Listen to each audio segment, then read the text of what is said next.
Latest ఇప్పుడు update ఏంటంటే ప్రభుత్వం రియల్ ఎస్టేట్ కి సంబంధించి కొన్ని సవరణలు చేస్తుంది అని.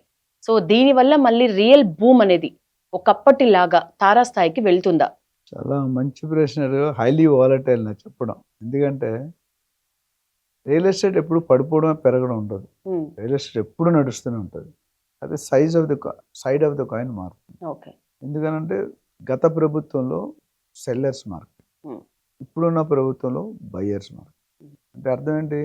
లాస్ట్ గవర్నమెంట్ 15 సంవత్సరాలు ఎంతైతే ఉన్నారో రియల్ ఎస్టేట్ అందరూ ఏజెంట్లు, బిల్డర్లు, అందరూ డబ్బులు సంపాదించారు. ఓకే.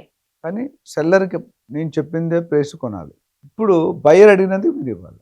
ఓకే. అందుకనే బయ్యర్ మార్కెట్, సెల్లర్ మార్కెట్ ఇప్పుడు నడుస్తున్నది ఏంటి సార్? ఇప్పుడు నడుస్తుంది బయ్యర్స్ మార్కెట్. ఓకే.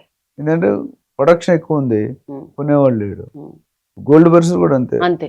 లాభాలు చేసుకున్నారు. 80,000 కొన్నాడు, ఇప్పుడు 1,50,000 అమ్ముతున్నాడు. లాస్ట్ ఇయర్ కొనేవాళ్ళు, ఇప్పుడు అమ్మేవాళ్ళు. అంటే ఆ లాభం బుక్ చేస్తున్నారు. సో రియల్ ఎస్టేట్ అనేది నేను చెప్పాను మన లాస్ట్ ఎపిసోడ్ లో కూడా, తిండి, బట్ట, గూడు.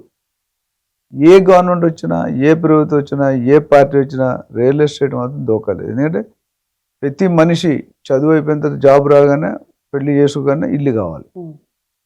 మేబీ ఫ్యామిలీ పరంగా కాకపోయినా జాబ్ వృత్తి, వేరే జాబ్ ట్రాన్స్ఫర్ అయిపోయారు, వేరే మీరు శ్రీకాకుళంలో ఉంటే మీరు చెన్నైలో వచ్చింది వెళ్ళాలి, హైదరాబాద్ వచ్చింది వెళ్ళాలి, బెంగళూరు వచ్చింది వెళ్ళాలి.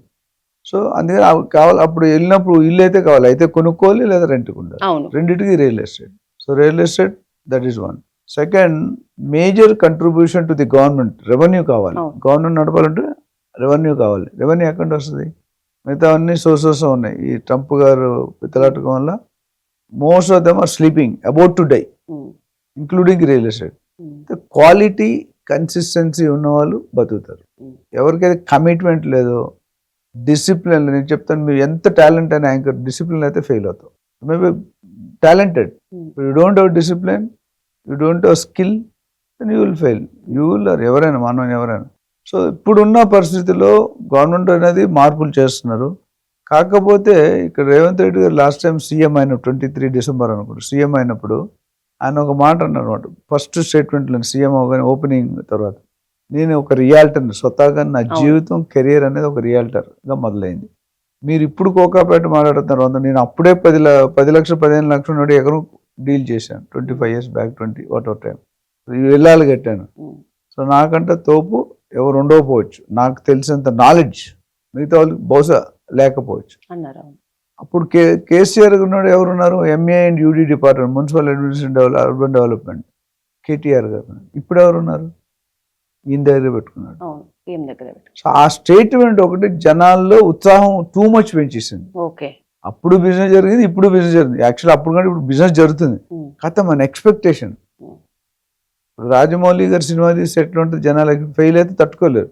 ఆయన తీసిన 12, 13, 14 సినిమాలు అన్నీ నాకు తెలిసి పెద్ద బడ్జెట్, చిన్న బడ్జెట్, మర్యాద రామన్న, ఏగా, అవన్నీ కూడా ఐ థింక్ లో బడ్జెట్. మగధీర, బాహుబలి ఇవన్నీ కూడా. సో ఒక ఎక్స్పెక్టేషన్ స్టేట్. ఇప్పుడు ఆయన తర్వాత ఆయనతో చేసిన హీరో వేరే సినిమాల్లో చేస్తే వేరే ఫెయిల్ అవుతున్నాడు. మీరు చూడండి హిస్టరీ. ఎందుకంటే ఆయన సెట్ చేసిన పిక్ అందరూ సెట్ చేయలేరు, అందరూ చేయలేరు, కొంతమంది చేయలేరు. ఇక్కడ కూడా ఆ స్టేట్మెంట్ తర్వాత జనాల్లో ఉత్సాహం ఎలా పెరిగిందంటే, ఇప్పుడు 10 రెట్లు పెరుగుతుంది, తర్వాత 100 రెట్లు పెరుగుతుంది అనుకున్నారు. కానీ అది అవ్వలే.